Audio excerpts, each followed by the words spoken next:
With telephone service out of Iran's capital to the rest of the world apparently cut off tonight, we are piecing together what has been a violent reaction to the apparent re-election of Iran's hardline president, Mahmoud Ahmadinejad.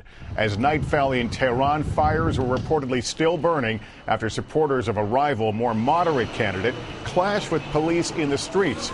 Protests are also reportedly taking place in other cities around that country as demonstrators accuse the Iranian government of rigging the election. And tonight, in a nationwide TV address, President Ahmadinejad accused the foreign media of hurting the Iranian people. Our chief foreign correspondent, Richard Engel, has the latest from Tehran on today's violence. Calling Iran's election a fraud, thousands demonstrated in Tehran. Men and women violated a ban on protest, carrying posters of the man they believe was robbed of yesterday's vote, reformist Mir Hussein Mousavi. Mousavi, we support you, they chanted.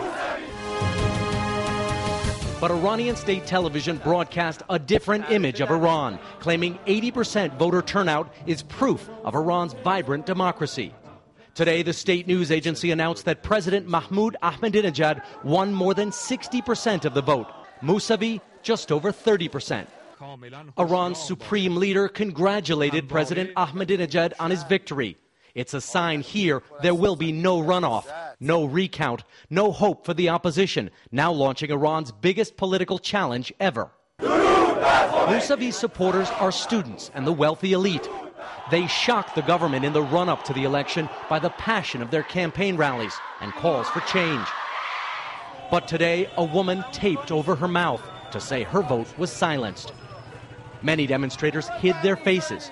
They fear a backlash. There must be a fraud in a result of the election. There's a very unfair election, and Iranian people don't need any revolution. They need democracy. But Iranian security tolerated no dissent and moved on the demonstrators. Clashes erupted.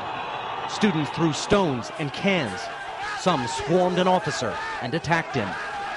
Trash bins became roadblocks. The demonstrators sat down, daring police to drag them away. But then reinforcements in body armor came on motorcycle. Riot police have been called in. They are swinging their batons at almost anyone. People have been running away. The crowd scrambled to find cover. It was chaos. Iran has already detained several opposition leaders and blocked news websites to contain the frustrations of many here who feel their democracy has been denied. Richard Engel, NBC News, Tehran.